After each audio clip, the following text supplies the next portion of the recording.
Seja muito bem-vindo, muito bem-vinda a mais uma live, iniciando, abrindo as lives de dezembro, atendendo mais um pedido especial com muito carinho, amor, mito de caverna de Platão e reflexões que a gente poderia extrair para a nossa vida, né? Então, é interessante, a meu ver, que eu me preparar para a live.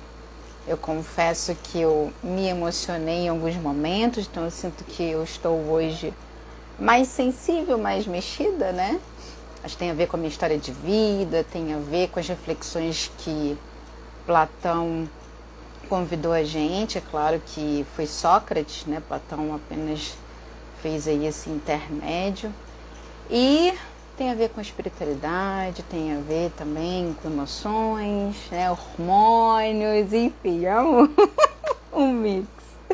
Então sejam muito bem-vindas, muito boa noite. Estou vendo aí a Amanda, querida, a Bia, minha mãe.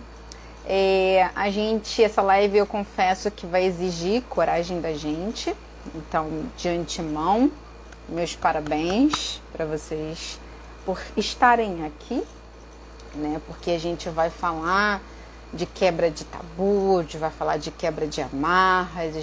Na verdade, essa live é uma grande proposta, um grande convite à reflexão para que a gente possa sair da nossa zona de conforto. Bom, seriamente corre o risco da gente não conseguir conversar tudo que eu preparei com carinho, mas vamos ver até onde a gente consegue ir e tá tudo bem, né? O mito da caverna também é conhecido como alegoria da caverna. Ele foi escrito por Platão. Platão, para quem não sabe, era um filósofo, discípulo de Sócrates. E esse mito foi escrito no século IV a.C. Olha, negócio assim, não é novinho não, né? E ele faz parte do livro A República. Então, assim, contextualizando. E olha, hoje eu tô bem com o meu script, tá? Porque, sendo muito sincera aqui, eu preparei, tinha muitas reflexões, então eu achei melhor, por questões de logística e organização, fazer um script aqui para poder organizar melhor as ideias, porque esse mito é muito rico, ele dá margem para a gente conversar muita coisa, né? Então, só para contextualizar, esse mito ele faz parte desse livro, A República. E é um livro que Platão ele falava, na verdade, sobre diversas formas de governo, né? Tem a ver com política. E com o mito, ele abordou a importância da gente ter educação, instrução, né? Conhecimentos verdadeiros, que a gente vai falar muito sobre isso, e que são necessários para aqueles que participam da política.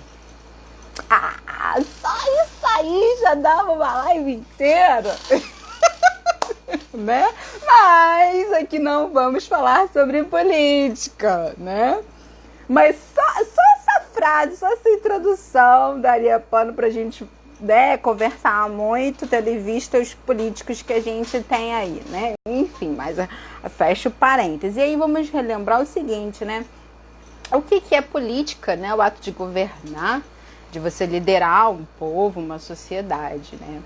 Mas, enfim, acho importante só a gente contextualizar o livro em que o mito está inserido, tá? Mas a gente não vai falar aqui de política. Então, há várias vertentes para a gente conversar sobre esse mito, tem vários aspectos que a gente pode explorar. E, claro, para variar, eu estou trazendo aqui o meu olhar, né? Os pontos que me chamaram a atenção e que eu gostaria com muito carinho de convidar vocês a refletirem também. E claro, dentro do que o tempo permite pra gente, né? Porque a gente tem um tempo limitado aqui. E eu queria saber de vocês aqui. Oi, Marilda, seja bem-vinda também. Quem já conhece o mito? Quem já teve acesso à história do mito, a alegoria da caverna?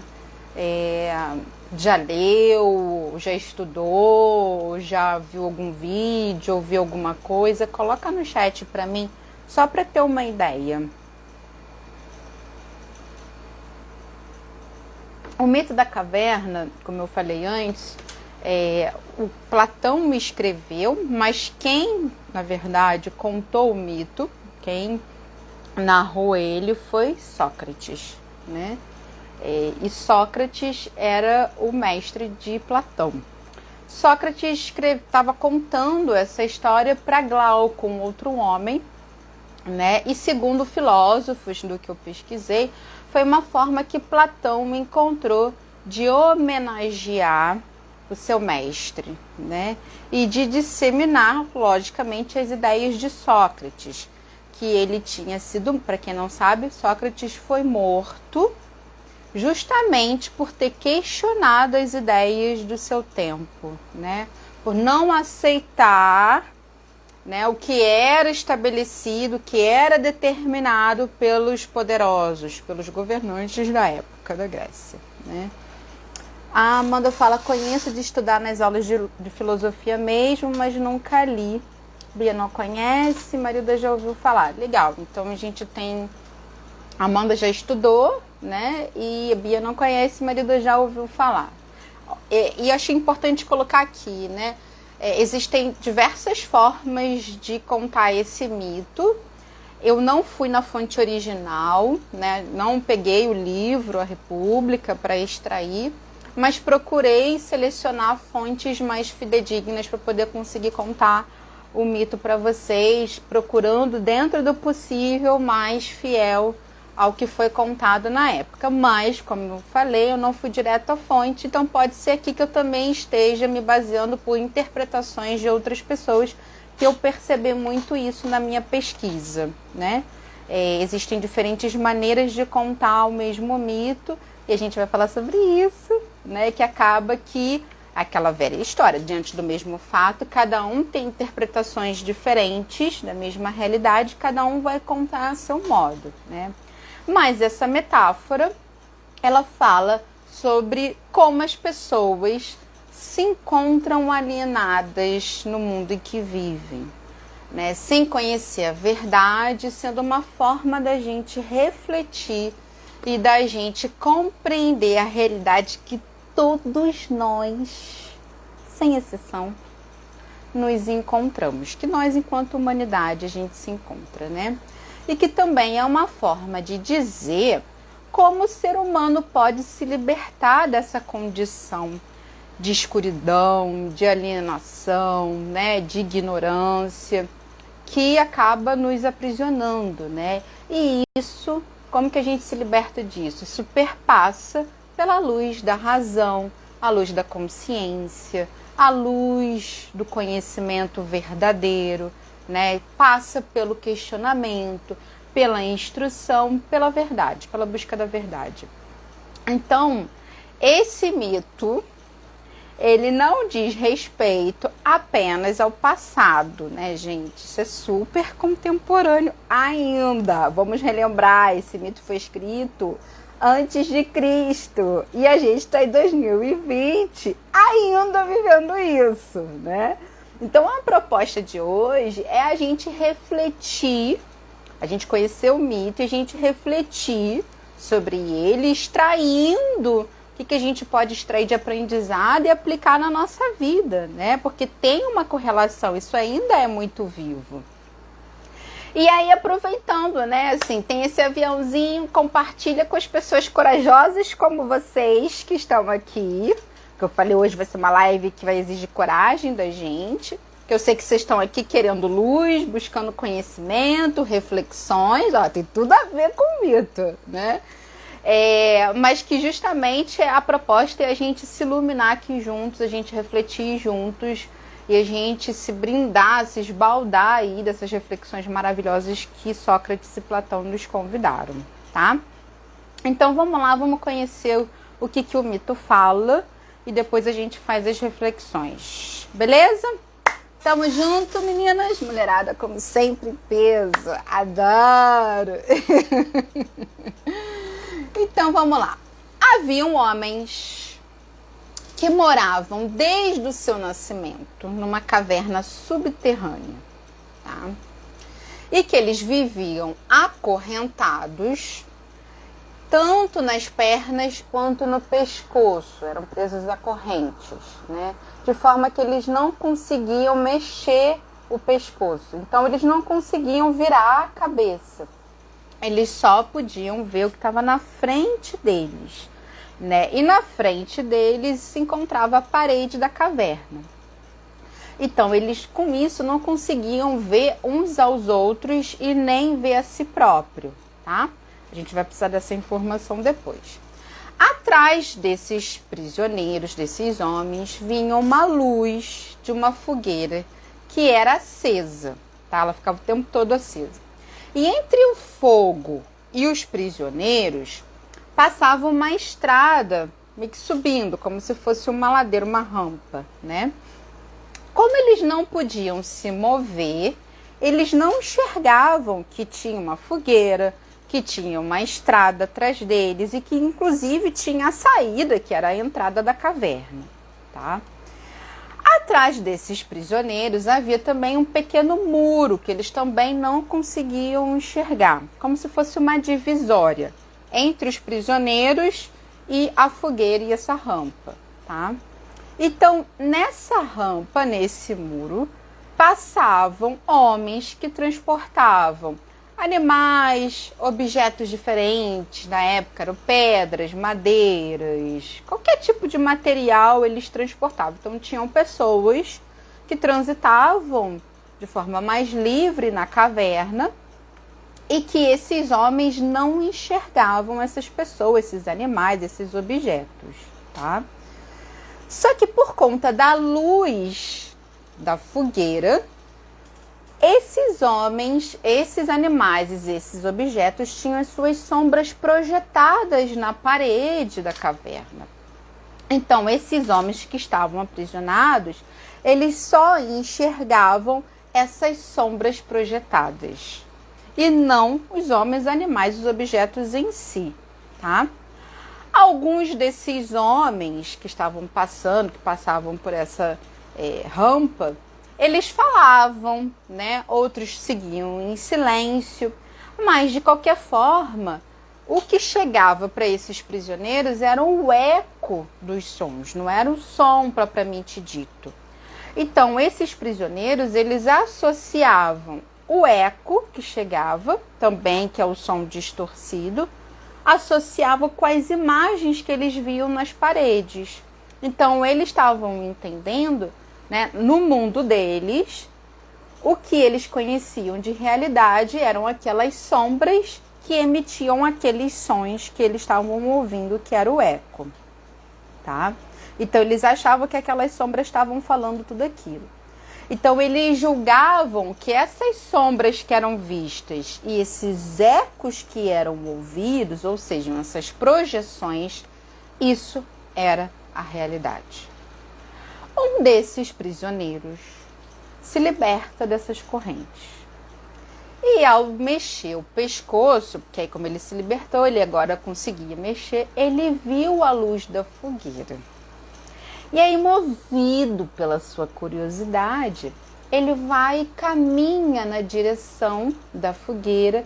Depois ele viu a claridade vindo lá de fora da caverna e ele caminha em direção à saída da caverna. Mas por conta da luz, lembra? Ele é prisioneiro desde que ele nasceu. Ele não está acostumado à claridade, a luz nenhuma. Só as projeções da sombra, né? E uma luz provavelmente muito fraquinha da fogueira que projetava nessas imagens. Então, como ele não estava acostumado com a luminosidade, obviamente, quando ele viu, os olhos ficaram muito incomodados, né? Ficaram muito... Sabe quando a gente está no escuro e de repente acende a luz, né? Ou a gente está dormindo, alguém abre as cortinas, entra aquele clarão na nossa cara, né? Então é a mesma ideia. A gente fica com a vista muito ofuscada, né? Dói, incomoda mesmo. E isso impediu dele conseguir enxergar e distinguir os objetos das sombras que ele estava vendo anteriormente. Então é natural, ele fica confuso, né? Quando a gente tenta se enxergar, vê até um pouco piscando, né? Faz sentido, gente? Vocês tá dando para acompanhar? Tá tranquilo? Bota para mim no chat, por gentileza. Então ele fica confuso porque ele está percebendo que os objetos que são diferentes do que ele acreditava ser a realidade, ser a verdade, ele estava ali tentando enxergar, meio com a vista doendo, obscura, e vendo o objeto e não entendendo, porque o que ele entendia que antes era realidade era sombra, né? Então ele estava num momento de muita confusão e de incômodo. Sim? Show. Legal. Então ele estava, nesse momento de muita confusão, ele estava tendendo a desviar a vista dele e olhar para o que ele já estava habituado, né? É que nem a gente, quando vem esse clarão, a gente não consegue ficar mais olhando para a luz. A gente tende a fechar o olho, a virar a cabeça, né? A gente tende a se voltar para aquele escuro que a gente estava acostumado, né? Mas à medida que os olhos vão se acostumando com a claridade, aí ele foi conseguindo, aos pouquinhos, perceber com mais facilidade e distinguir o que era o objeto real, de fato, concreto, e o que era sombra. Quando ele começou a ver as imagens dos homens que estavam do lado de fora da caverna, dos outros objetos, da natureza, se refletindo nas águas do lago, eureka! Aí ele percebeu, primeiro, que ele estava conseguindo enxergar melhor, já foi a vista se acostumando. Segundo, ele percebeu a diferença do reflexo da sombra com o objeto, com as pessoas propriamente ditas, né? Até o ponto que ele consegue contemplar a luz do sol e a perceber que tudo que ele e os demais prisioneiros acreditavam não era verdade. Então ele tinha descoberto que uma nova realidade, um novo mundo, um novo conhecimento que ele nem os caras, né, os demais, eles tinham. Então ele sentiu que ele precisava voltar para a caverna para contar a verdade para os companheiros, né? Que de repente eles também pudessem se ver livres e poderem sair daquela realidade aparente e ilusória que eles viviam e aprisionados, né? Aí vem as grandes perguntas, né? Que Sócrates, com a sua toda a sabedoria, nos brinda. Mas será que ele será recebido com honra e louvor pelos companheiros? Será que ele não vai provocar inveja em alguns desses prisioneiros? Será que ele não vai preferir voltar às antigas ilusões e viver como ele vivia antigamente, sentando-se no mesmo lugar que ele está acostumado a vida inteira, desde pequenininho? Será que ele não ficaria com os olhos cegos pelas trevas ao se afastar totalmente da luz do sol? Porque o movimento contrário também acontece. Quando a gente está acostumado com muita claridade, de repente a gente entra no escuro, a gente também tem aquele incômodo na vista, né? E ao entrar na caverna, sua vista não estaria também confusa? E antes que seus olhos se acostumassem à escuridão, porque isso requer esse tempo, antes que os olhos se recuperem, será que os prisioneiros também não iriam ficar rindo dele, zombando dele, dizendo que ter ido lá para cima, lá para fora, deixou ele com a vista estragada, que ele é um mentiroso, que ele é um louco, entendendo que não vale subir até lá, que é muito melhor continuar vivendo ali, na escuridão, do que se submeter à luz? E se alguém tentasse libertar esses prisioneiros e conduzir eles para fora? Será que não poderiam tentar matar quem tivesse essa coragem de tirá-los da caverna? Se eles pudessem? Gente, já aí, Sócrates, né, incrivelmente, dá uma sarabatinada de perguntas extremamente significativas, né? E aí, no final do mito, que, a meu ver, é um parágrafo extremamente rico, que dá muita margem para a gente refletir muita coisa e que, claro, não vai dar tempo. Mas o final do mito, Sócrates convida o Glauco a pensar em aplicar cada parte dessa história da caverna e a luz do sol, comparando com o mundo que a gente vive, que nos cerca, né? Então, ao subir para a região superior, como a caverna era subterrânea, para ir para a luz você precisava subir. Aí a gente já faz uma correlação do que está embaixo do plano inferior com o plano superior que está em cima, a elevação, né? Então ele fala que ao subir para a região superior externa da caverna, ao contemplar esses objetos que eram os verdadeiros, então ele convida o Glauco a considerar como ascensão da alma para a força inteligível, né? E aí me permite acrescentar a inteligência suprema, que aqui não importa o nome que você dê, né? Mas sim que é uma inteligência que transcende, que está presente na natureza, que está presente em todos nós. Então, para Sócrates, no mundo inteligível, nessa sabedoria, a ideia do bem é a última a ser aprendida. E com dificuldade por todos nós, né? Mas não se pode aprender essa ideia do bem sem concluir que ela é a causa de tudo. Sem concluir que no mundo visível, no plano reto, o que ele fala de retidão, né? Das virtudes, do desenvolvimento moral, né? E que existe essa ideia do bem em tudo que é belo e que existe em todas as coisas. Até porque Sócrates, nessa época, ele falava muito disso, né?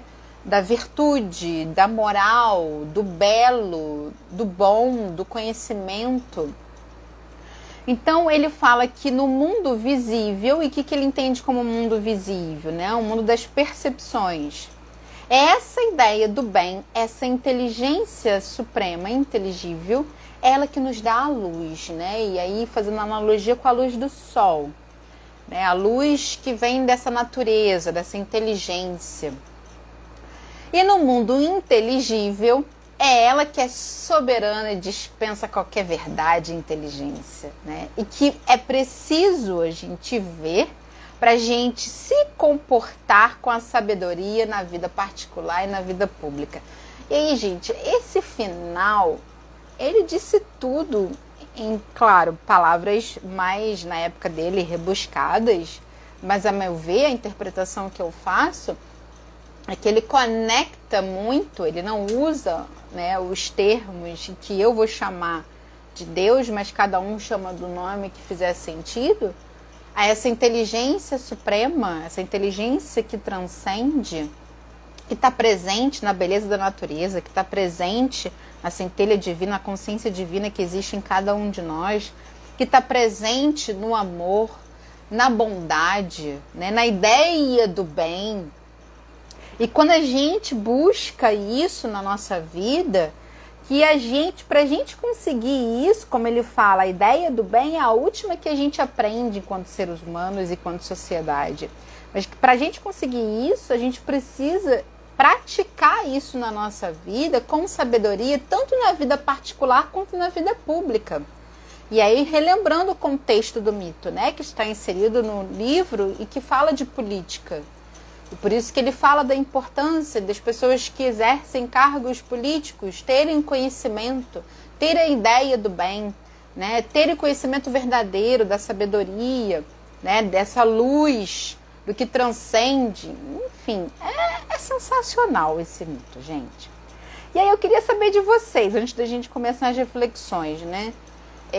Vocês percebem semelhanças do mito da caverna de Platão com a nossa atualidade, com a nossa vida, com o que a gente vive hoje em dia? Eu queria que vocês colocassem para mim no chat, que vocês estão muito quietinhas. Vamos interagir, né? E assim, eu fiquei impressionada, né, assim, relendo o mito, porque eu já tinha conhecido o mito há muitos anos atrás. Eu fiquei impressionada, né, como é que esse mito foi pensado, foi falado e foi escrito antes de Cristo. E isso está mais do que presente e acontece ainda hoje. E a gente está em 2020, né? É sair da ignorância para a luz, com certeza, Marilda. Mas é importante a gente entender, né, que nem ele convida o Glauco, Sócrates na época, né, a fazer as correlações de cada ponto do mito com a nossa vida, com a nossa sociedade, né, com o momento que a gente está vivendo, como que isso ainda é contemporâneo, como que a gente ainda vive muito o mito da caverna hoje em dia. E ele escreveu esse mito contextualizado no que ele vivia lá atrás, antes de Cristo, né?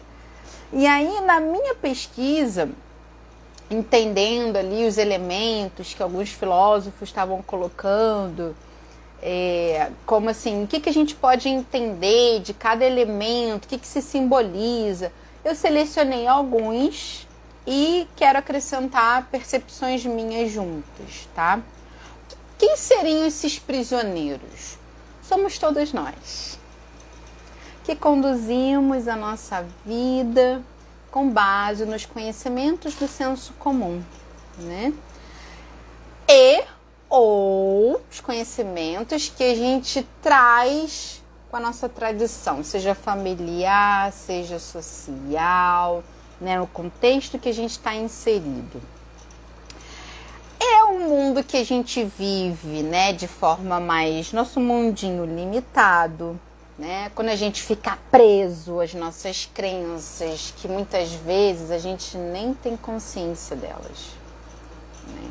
Então todos nós somos prisioneiros em alguma medida. É que nem a live que eu falei no Jogo Celeste, né? Quando eu falei que todos nós temos sombra. E se alguém falar assim, não, eu não tenho. É a sombra em pessoa. Né? É tipo aquela máxima.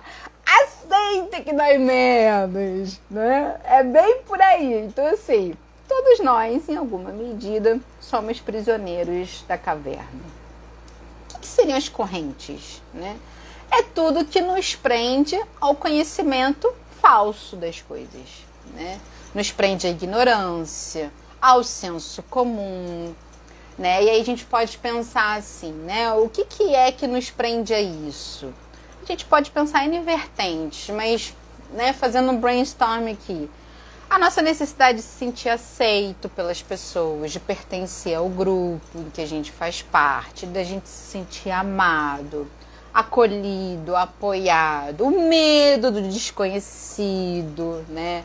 O medo de sair da zona de conforto, o próprio desconforto de quebrar com essa zona, o medo da gente se sentir inseguro, né? E tem tantas outras coisas aí que a gente poderia entender que seriam essas correntes que nos prendem, né? E as sombras? O que seriam as sombras? É o conhecimento falso, né? São as distorções da realidade, são as nossas ilusões, né? Conhecimento preconceituoso, os julgamentos, as opiniões equivocadas, né? Que a gente julga, a gente se apoia, a gente se agarra como se fossem verdades absolutas. A caverna, o que seria caverna? A nossa zona de conforto, como a Merida colocou aqui, né? É a nossa ignorância, é o equívoco do senso comum. Alguns filósofos entendem a caverna como o nosso corpo, as nossas percepções que nos levam a equívocos. E aí cada um vai entendendo aquilo que faz sentido, né? Mas quando a gente fala de sair da caverna, a gente está falando de sair da ignorância, né? De sair desse senso comum, dessa zona de conforto que a gente já está habituado. O que seria o mundo exterior? É esse mundo superior, é sair da Matrix, né? Aí, aliás, pesquisando para a live, eu descobri que tem vários filmes que se apoiaram no mito da caverna de Platão para elaborarem os filmes. Por exemplo, o próprio filme Matrix, né, O Quarto de Jack, o ensaio sobre a cegueira, filmaço, não sabia que ele tinha se apoiado nesse mito, sensacional. O Show de Truman, tem vários outros filmes também, né? Mas esse mundo exterior, esse mundo superior, é um mundo onde é possível a gente ter o conhecimento verdadeiro, né? A gente sair dessa ignorância e buscar esse mundo em que o conhecimento está ali esperando a gente descobrir e desbravar ele, né? Então, fazendo uma analogia aqui, eu também entendo que é aquele mundo que transcende, né? É um mundo que vai para além do material, é o mundo da nossa espiritualidade, é um mundo que se conecta também com essa força que transcende, da natureza, do belo, da inteligência suprema, né? Da ideia do bem. Quando a gente pensa no coletivo, a gente também está transcendendo, a gente está saindo do nosso mundinho e indo para o coletivo. O que seria a luz? A luz é a racionalidade, como o nome diz, é a luz da razão, da consciência, é a própria verdade em si, é a reflexão que nos ajuda a alcançar esse conhecimento verdadeiro. E aí eu queria chamar o ponto de reflexão. Eu vou bater muito nessa tecla, né?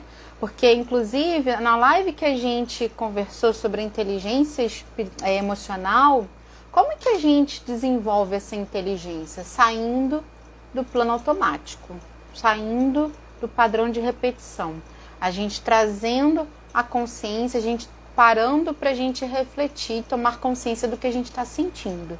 Aqui é a mesma ideia. A luz que a gente fala dessa reflexão. Inclusive, eu coloquei uma frase hoje de Sócrates no meu story que ele fala disso, né? Que a sabedoria começa com a reflexão. Então, é essa reflexão que nos ajuda a alcançar esse conhecimento verdadeiro. E, gente, por mais difícil que possa ser no primeiro momento, porque lembra, a luz dói, né? A luz incomoda, ofusca a nossa visão, né? Esbarra na nossa dificuldade de aceitação. Vamos lembrar disso, né? E que, claro, relembrando aqui, essa luz também nos coloca numa situação desconfortável com as demais pessoas que a gente já está habituada na convivência, né? E que de alguma forma não estão buscando essa luz que nem a gente está. Então, a gente tem esse confronto aí, que nem aconteceu com um homem que conseguiu sair da caverna, né? Ele ficou numa série de dilemas, como seria esse retorno, esse voltar, uma vez que ele já tinha descoberto tudo aquilo. Entendido que o que ele vivia antes, assim como os colegas, era uma pura ilusão.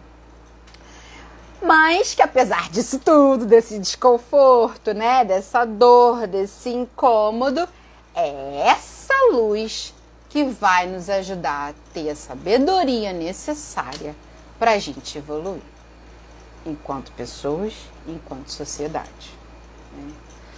Então, assim, são várias as reflexões que a gente pode extrair para a nossa vida até aqui. Como tá? Queria um feedback de vocês.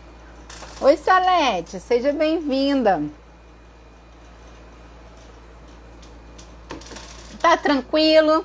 Tá doído? Tá incomodando muito? Tá de boa? Mamão com açúcar? Como que tá até aqui? A gente agora, dando tempo, a gente vai entrar... Eu sei que não vai dar tempo, tipo, aceita que dói menos, né? Não vai dar tempo da gente refletir tudo. Mas até aqui, como tá indo? Me deem um feedback, por favor. Tranquilo? Acho que sempre tem um delayzinho, né? A ideia é que a gente agora entrar nas reflexões, fazendo as correlações com o mundo que a gente vive, né? Muito interessante, Bia? Show, bacana. Então, vamos lá. Assim como o povo da caverna... Tranquilo, Salete? Ok, show. Agora pode ser que comece a incomodar um pouquinho mais, tá? Pode ser que seja tranquilo até o final da live. Então, assim como o povo da caverna, que tem a sua vida dominada pela ignorância, se contentando com aquelas sombras, com a luz que é projetada, nós tendemos a aceitar o que nos ensinam como verdade absoluta, sendo muitas vezes essa verdade uma grande ilusão. Todos nós tendemos a seguir um certo padrão, uma certa forma de pensar, crenças que a gente foi aprendendo desde pequititinho, né? Com as pessoas que foram responsáveis pela nossa educação, familiares, escola, né? Professores, amigos, enfim. E a gente acaba aprendendo isso desde pequenininho. E a gente se agarra a essas verdades ilusórias como se fossem absolutas, né? Sem a gente parar para questionar, sem a gente parar para refletir se isso que a gente aprendeu é realmente isso. Se o que a gente imagina, o que a gente acredita, realmente é condizente com a realidade que a gente vive, né? Se o mundo é realmente coerente com isso que foi ensinado pra gente, né? Recuperando de um pico de pressão. Ai, meu Deus, Salete. Então, assim, né? Eu espero que a live, então, talvez te ajude a recuperar. Ou aumentar o pico. Espero que não. E aí me fez lembrar, né, essa primeira reflexão, a minha viagem na África, né, quando eu tomei a decisão de ir para lá, eu lembro de algumas pessoas me questionando, né, por que eu tinha escolhido a África, porque a África, você vai justamente para um lugar que é cheio de pobreza, doença, que miséria, né, mas por quê? É incrível que os viajantes que eu conheci, eu até comentei isso nas lives que eu falei, né, da viagem da África com relação com a pandemia. As pessoas que eu conheci na minha jornada viajando, eu fiquei muito curiosa para saber o que motivou essas pessoas a escolherem a África, né? Claro que os motivos são diversos, mas todas me contaram a mesma história. Também ouviram os mesmos questionamentos, né, de pessoas próximas. E o incrível é que todos, inclusive eu, todos me responderam que impressionante como existe essa diferença entre o que as pessoas falam e a realidade do que a gente vivenciou na África. É claro que tem lugares que tem sim muita miséria, tem muita pobreza, né? Tem doenças, como em qualquer lugar tem, uns mais, outros menos. Mas o impressionante é que todos, inclusive eu, se a gente puder voltar, a gente voltaria. A gente ficou encantado com tudo que a gente viu, viveu, experienciou lá. Então, isso aqui já ilustra, né, essa primeira reflexão. Por isso que na hora que eu estava preparando para a live, minha mente voou direto nessa experiência. Então, se o conselho fosse bom, a gente não dava, a gente vendia. Outra coisa que fica para mim de aprendizado e com muito amor e carinho compartilho aqui com vocês vá você viver a sua experiência. Porque cada um conta sobre a mesma realidade, a mesma experiência, o mesmo fato, a interpretação que cada um dá. E cada um tem uma forma diferente de pensar, de sentir, de atuar, de lidar com aquela realidade. Tem até uma ferramenta no coaching que a gente trabalha de ciclo de realidade, que a gente fala, todas as frases deveriam começar no meu mundo, 3 pontinhos. Que a gente já fala que isso que a gente pensa é a verdade absoluta, né? Então, na verdade, todas as frases deveriam começar no meu mundo, é isso, isso, isso, isso, isso. Então, a gente só vai saber como é de fato quando a gente se permitir, tiver a coragem, que a gente está falando aqui, dentro da caverna, né? De passar pela experiência e cada um de nós tirar a nossa própria conclusão. Que nem na live de meditação, né? Semana passada com a Valéria, quando a gente estava conversando sobre o retiro que eu fiz, né? De meditação Vipassana, que é um retiro realmente que exige mais, né? Que a gente não está tão acostumado em ficar silêncio. Mas como que a gente vai saber? Se a gente for lá e viver, né? A gente tende a ficar muito preso a essas ideias pré-estabelecidas que já vão sendo transmitidas e repetidas de geração para geração, né, sem a gente questionar. E aí me faz lembrar da história dos macacos, né? Tem até um case da psicologia, né, que coloca os macacos fazendo o mesmo movimento, os outros macaquinhos vão entrando e vão repetindo os movimentos, daqui a pouco os outros macacos entram já fazendo os movimentos, né? Então, assim, e é a gente de alguma forma, né? A gente recebe, a gente aprende, a gente não questiona e a gente sai reproduzindo sem a gente nem saber por que a gente faz aquilo e faz daquele jeito, né? Então a gente tende a não buscar, a não se abrir para esse questionamento, né? A não colocar a luz da razão. E aí com isso a gente evita aquela dificuldade de pensar, de refletir, de quebrar o padrão já pré-estabelecido, né? Evitar de sair da nossa zona de conforto, da nossa segurança. E aí, se a gente ousa pensar de forma diferente, né, a questionar, as pessoas também podem julgar e criticar. Então, decidir se libertar dessas correntes, gente, né, é uma decisão difícil, como eu falei no início, exige coragem da gente se libertar dessa prisão, né, e essa coragem, essa decisão, ela está muito longe de ser apreciada, valorizada, estimada pelas pessoas que estão no nosso redor, né? Então, acaba que as pessoas veem como um gesto de rebeldia, de loucura, né? E a pessoa está doida, não sendo algo muito bem visto pelas pessoas e, em alguns casos, pode até desencorajar. Né? Porque no mundo delas, o que elas conhecem é o único mundo verdadeiro. Né? Então, se elas não desejam sair disso, nem buscar o questionamento se isso procede ou não, né? É para elas uma ameaça. Né? Então, elas não estão muito abertas a conhecer outras realidades, outras possibilidades, outros mundos. E aí não tem como eu não lembrar de um mentor que eu tive, que ele fala uma frase que na hora eu associei super verdade, né? As pessoas odeiam as verdades que abalam suas ilusões.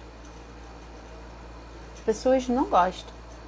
Por isso exige coragem da gente, né? Por isso que exige muita coragem. Primeiro, nossa, de ter a nossa própria ilusão abalada. E segundo, a coragem de levar à luz e acabar abalando a ilusão do outro, né? Então, assim, a possibilidade de uma outra visão de mundo, né? Ela acaba sendo considerada como uma ameaça àquilo que já está pré-estabelecido, aquela ordem, né? Aquele ponto de controle, de segurança, de status quo. E isso é uma forma de domínio, né? De manter poder, de manter esse controle. Então, as novas ideias, elas podem representar, sim, né? Uma ameaça a esse controle, né? É como se você desde pequenininho acreditasse, né, que o mundo é mundo, que aquela realidade, aquele mundo que você vive é a realidade, é o correto, né? E aí vem alguém de fora e diz que quase tudo aquilo que você vive, que você aprendeu, que você acreditou, a sua realidade, o seu mundo é falso, é ilusório. É parcial. E aí a pessoa tenta te mostrar novos conceitos totalmente diferentes, né?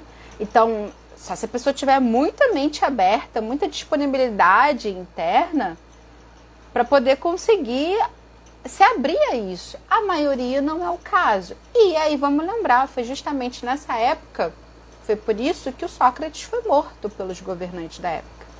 porque ele justamente trouxe essa quebra, esse rompante aí do padrão pré-estabelecido. A Mandita tem que sair. Ah, então tá bom, querida. Um beijo, tá? Obrigada. Pois é, Marilda, assim, a princípio ninguém gosta de ser contrariado, né? Mas aqui é importante a gente entender o seguinte, né? Essa contrariedade, né, que a gente entende como contrariedade, na verdade, no fundo, está trazendo luz do conhecimento verdadeiro. É que a gente se apoia nessas verdades ilusórias como se fossem verdades absolutas. Aí a gente também entra na questão egóica, sem sombra de dúvida. Que o ego não quer ser frustrado. Como assim? Que eu aprendi, você está me dizendo que é falso, né? Então, assim, é natural que as pessoas, né, se estremeçam, bata resistência, tenha dificuldade de aceitação. Mas se a gente quiser evoluir, se a gente quiser desenvolver uma sabedoria, se a gente quiser de fato crescer, a gente precisa se abrir para o novo, né? E aí o Platão, ele faz uma distinção entre o que é o conhecimento que é falso, e aquele que é o conhecimento verdadeiro, né? E aí várias pessoas vivem dentro dessa caverna da ignorância. Esse campo do falso saber é o mundo do sensível, né? Dos sentidos, onde as pessoas simplesmente aprendem com base nos seus sentidos, no que elas estão escutando, no que elas estão vendo, com base no senso comum, né? Nas experiências que elas estão vivendo. Ao contrário desse mundo, tem um mundo inteligível, um mundo das ideias, né? Esse mundo superior, esse mundo externo, esse mundo onde existe a luz, né? E que mostra que é o conhecimento verdadeiro, que esse é o essencial, esse é imutável. Por isso que, mais uma vez, eu bato na tecla. Eu entendo que tem a ver com essa inteligência suprema, né? Vamos relembrar aqui, independente da sua religião, né? Cristo já falava, eu sou caminho, verdade e vida. Então a gente está falando de uma inteligência que vai para além do que existe de material. Então isso é imutável, né? Você não consegue alterar as leis da natureza. Ainda que você queira, não consegue. Esse conhecimento é um conhecimento verdadeiro, né? E ele está acima do senso comum, que nem a gente ouviu falar, não tem muito tempo isso, né? Que descobriram que a Terra era quadrada, né? Então, assim, ainda que queiram acreditar nisso, né? Essa crença, essa verdade ilusória, ela não modifica o fato, o conhecimento verdadeiro de que ela é redonda, né? Então, assim, esse conhecimento verdadeiro, ele está acima do senso comum, do que a gente aprende nesse mundo sensível, desses sentidos. E ele está, como o Sócrates falava, e Platão, no mundo das ideias, na luz da razão, né, na consciência, nessa inteligência suprema que transcende. E aí, antes da nossa live acabar, que eu já sabia que não ia dar tempo mesmo, eu não queria deixar de falar sobre esse ponto, porque é bem contemporâneo, que são as fake news, né, versus os fatos verídicos científicos, né? A tecnologia, ela facilitou muito a nossa vida, no quesito acesso à informação, disseminação, a informação hoje em dia, ó, chega muito rápida, né? Ela chega com muita facilidade, em larga escala, a informação que tem aqui tem do outro lado do mundo. Então a gente tem muito conhecimento à nossa disposição. Mas, por outro lado, a gente tem uma preguiça enorme da gente pensar sobre essas informações, né? Então, a dúvida socrática, né, o questionamento, né, a não aceitação das informações, das afirmações, né, sem antes a gente analisar, refletir, pensar sobre isso. E parêntese, foi isso que custou a vida de Sócrates na antiguidade, né? Porque ele ousou fazer isso, de levar o questionamento. Essa dúvida socrática, ela foi substituída pela preguiça intelectual, né?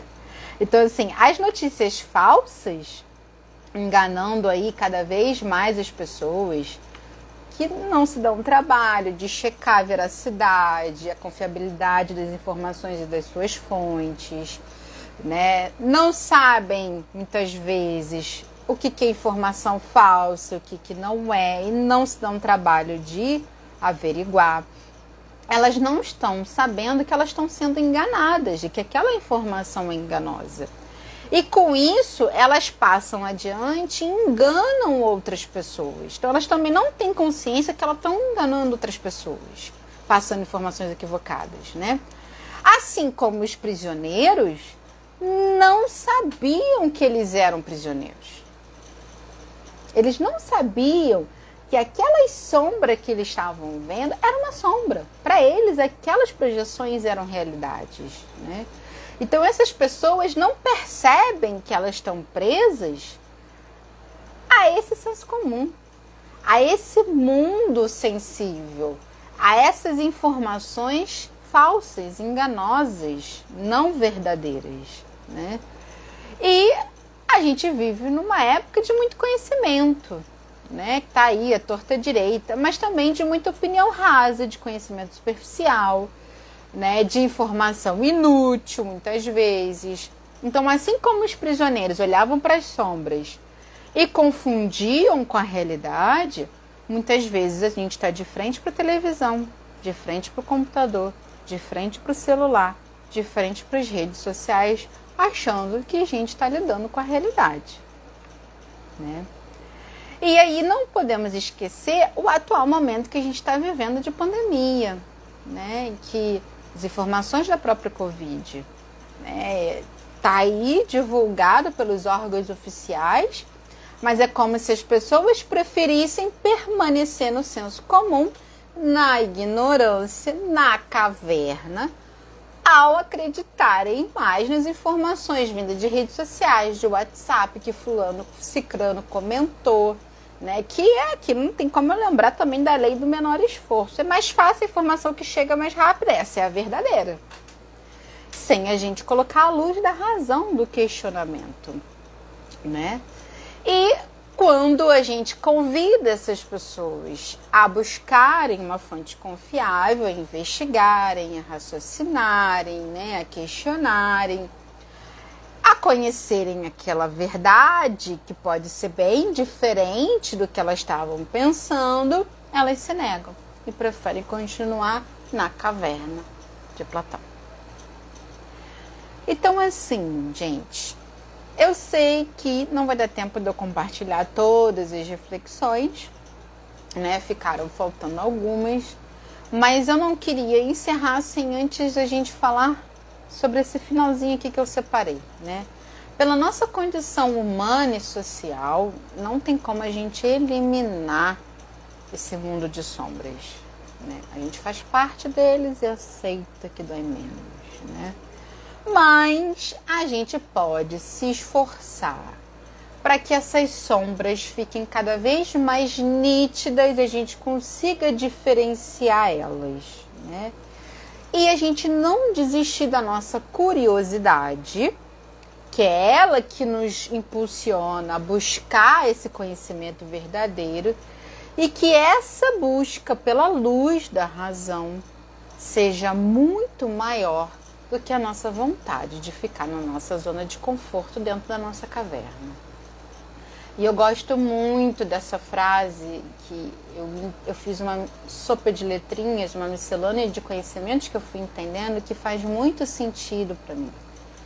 A ignorância, ela traz uma falsa sensação de felicidade, mas junto ela traz um aprisionamento e uma estagnação.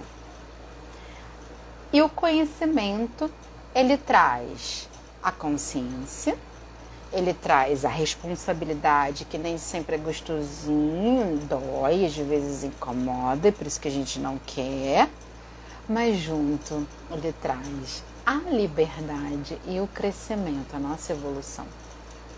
Então, para a gente encerrar a live de hoje, que possamos cada vez mais buscar a luz do conhecimento, a luz da razão, a luz da nossa consciência, a nossa conexão interna e com o todo, com o que transcende. A gente buscar, como o nome diz, transcender a esse senso comum, transcender o material, transcender o eu e ir para o todo, para o coletivo.